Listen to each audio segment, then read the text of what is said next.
Boa noite, queridos irmãos, um prazer estar com vocês aqui, podendo meditar na palavra. Hoje, dia 41 do nosso propósito, Gênesis, capítulo 41. E que bom estarmos juntos aqui. Leia a Bíblia com a sua família, leia, vai se tornar, se ainda não é, vai se tornar o momento mais precioso do seu dia. Ore com perseverança pelo propósito que você estabeleceu e lute para ter santidade em sua vida.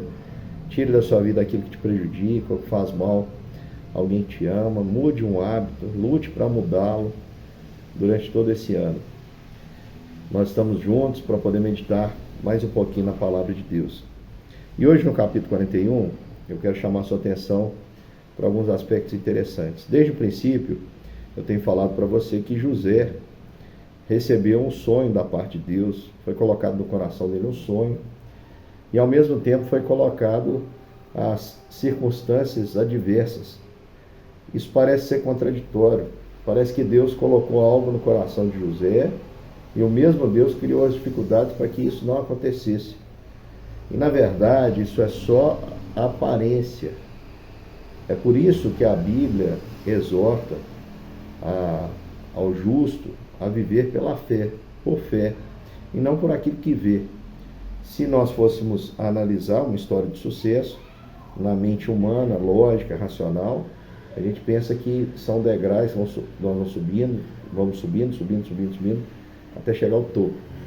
E no caso de José, que teve um sonho de que estava no topo, e ele foi parar no fundo da cisterna, foi parar no fundo de uma casa, na casa de Potifar, como mordomo, foi parar no fundo de um calabouço, e por fim agora, apareceu uma oportunidade. José declara que queria apenas sair dali, pede o copeiro-chefe para se lembrar dele, e glória a Deus pelo esquecimento do copeiro. Porque se o copeiro lembra lá naquela época e consegue libertar José, com certeza José não teria permanecido no Egito, teria voltado para a casa de seu pai. Mas ainda não havia completado. Chega um momento muito difícil, que é o silêncio. José fica ainda mais 2 anos inteiros na prisão. 2 anos inteiros, orando, suplicando, sentindo na pele todos os dias a injustiça. E orava, parecia que o céu estava em silêncio. Presta atenção, meus irmãos, não quer dizer que, porque Deus demora aos nossos olhos a responder às nossas petições, que Deus se esqueceu de nós. Deus nunca se esquece de nós. Nenhuma oração é vã. Todas as orações que fazemos, para a glória de Deus, pode ter certeza, serão respondidas no tempo certo e da maneira certa, de uma forma que vai nos surpreender. Preste atenção, José aqui, ele ora ao Senhor. José, ele ora, eu acredito, né? Isso é a minha interpretação. E José, nesse tempo todo, ele orou a Deus, manteve o relacionamento com Deus. A gente percebe que quando ele chega à frente de Faraó, ali, que havia tido aquele sonho, ele tem um relacionamento concreto com Deus. E aconteceu que Faraó teve o sonho e ficou perturbado. E ninguém conseguia interpretar o sonho de Faraó. O sonho, eram 2 que tinham o mesmo significado. Ele sonhou com 7 vacas magras, 7 vacas gordas e 7 vacas magras, 7 espigas cheias e 7 espigas mirradas. As vacas magras comiam as gordas e permaneciam magras. As espigas mirradas comiam as espigas fartas e continuavam mirradas. E José interpreta aquele sonho. José diz: olha, Faraó, esse sonho é o mesmo. As 7 vacas gordas e as 7 espigas cheias significa 7 anos de fartura, de colheita abundante. Os outros 7 anos são representados pelas 7 vacas magras e as 7 espigas mirradas, e significam fome que vai assolar a terra. E é interessante que José já traz com o sonho um conselho para Faraó, dizendo que 1/5 de toda a parte que fosse produzido deveria ser armazenado no Egito durante o período de fartura. E é esse conselho, no momento preciso, no tempo preciso, vindo de alguém que não era ninguém, mas que as suas palavras, o seu pensamento, a sua sugestão era acertada, fez com que José fosse promovido do fundo ao topo. José agora é colocado como o segundo do Egito, apenas abaixo de Faraó, porque Faraó entendeu que só poderia fazer aquele que tinha o Espírito de Deus. E eu quero hoje dizer para você que uma das características de quem tem o Espírito de Deus é essa, a característica de poder transformar situações, de encontrar soluções onde aparentemente não existem. Isso tem acompanhado a igreja, nos concílios, quantas situações são resolvidas pelos representantes da igreja, sendo orientados pelo Espírito a chegar a uma decisão conciliatória, uma melhor decisão, a uma mudança de rumo. Isso é perfeitamente, compactua perfeitamente com a palavra de Deus. Às vezes a gente acha que a manifestação do Espírito, ela vem apenas pelo sobrenatural. Vem pelo sobrenatural também, curas, pela providência de Deus, mas vem também daquilo que o Cordeiro é digno de receber. Digno é o Cordeiro de receber a nossa inteligência. E olha como José, ele estava pronto para administrar bem o Egito. Afinal de contas, ele fez a melhor das escolas. Ele passou pela escola ali do abandono. Ele se viu sozinho, sem a ajuda de ninguém. Ele teve que aprender a se virar. Não tinha mais o papai para dar roupinha bonitinha. Agora ele estava escravo na casa de um senhor estranho. E ali ele decidiu não se acomodar, decidiu mostrar resultados.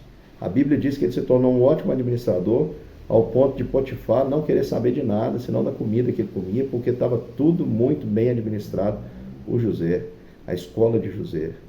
José aprendeu a administrar na casa de Potifar.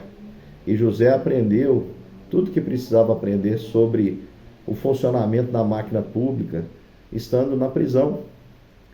Ali ele teve contato com os guardas, teve contato com os funcionários insatisfeitos, conviveu com o padeiro-chefe, com o copeiro, não sabemos por quanto tempo, mas com certeza ele conseguiu aprender como funcionava todo o Egito. Era a escola de José.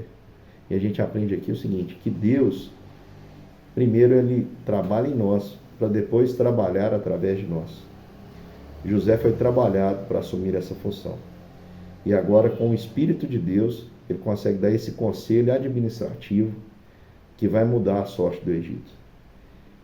A Bíblia diz que a fartura era grande, mas a fome era muito maior. Então, com sabedoria, José consegue ajuntar. A Bíblia diz que ele ajunta tanto o cereal no tempo da fartura, que era como que a areia do mar. E Deus o abençoou, tirou da prisão, lhe tornou o segundo, lhe deu uma esposa, lhe deu filhos que vão ter nomes alusivos, nomes em que ele celebra a vitória da sua escravidão, tempos difíceis, tempo de prosperidade agora, naquela terra estranha. E a minha aplicação para você é a seguinte, meu querido irmão. O Espírito Santo de Deus deve te iluminar também, para que você saiba administrar aquilo que Deus põe na sua mão. E eu não estou me referindo apenas a recursos financeiros, mas recursos financeiros também. Você precisa administrar o seu tempo, você precisa administrar melhor a sua vida, você precisa administrar melhor o seu círculo de amizades, você precisa administrar melhor tudo aquilo que Deus deu a você, porque tudo aquilo que Deus deu a você, como dizia Abraham Kuyper, tudo é de Deus. Não tem nada nesse universo que Deus não possa dizer, 1 centímetro sequer que Deus não possa dizer que é meu. Tudo é de Deus, nós somos de Deus. Nosso tempo, nossa inteligência, nossa energia, os nossos bens. E você precisa aprender a administrar. A administrar. Não ser imprudente com aquilo que o Senhor coloca na sua mão. Por exemplo, vamos colocar um exemplo financeiro.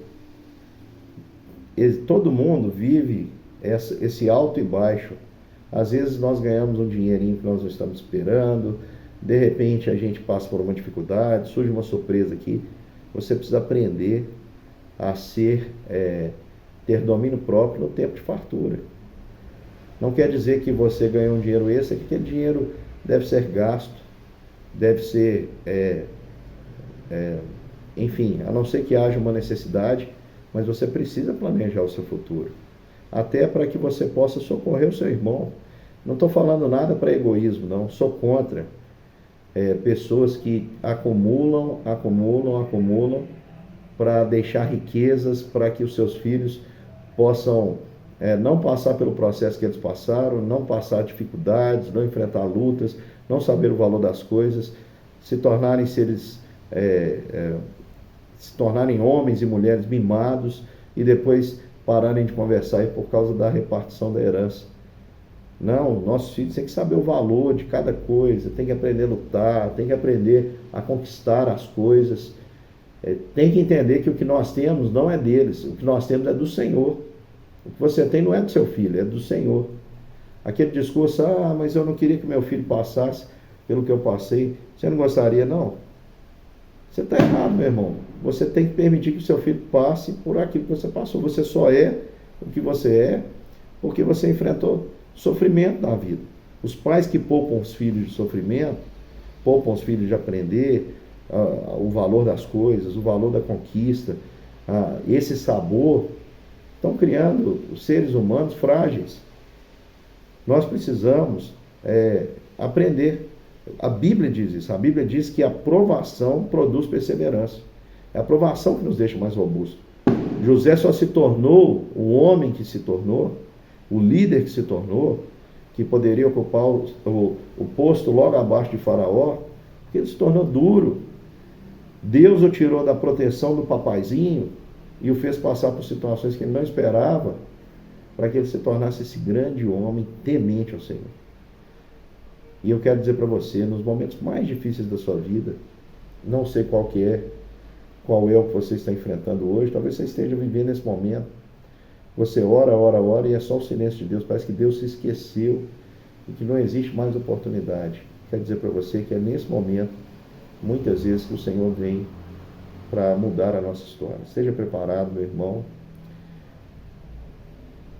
O livro de Provérbios diz que se no dia da angústia, nós nos mostramos aflitos, a nossa fé é pequena. Nós precisamos nos confiar no Senhor, crer somente, não temer, porque o Senhor é conosco. O Senhor era com José na cisterna, era com José na casa de Potifar, era com José na prisão. Você acha que o Senhor iria deixar José agora nesse posto? Era agora a hora em que ele precisava mais do Senhor.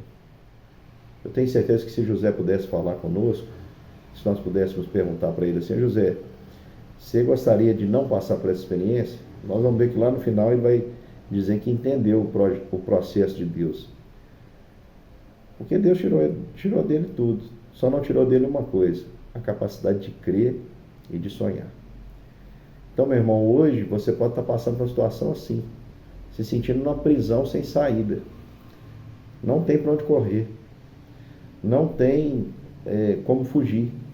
Não dá para andar para frente nem para trás dos seus olhos. Você está nessa situação hoje. Mas eu quero dizer para você, meu querido irmão, creia.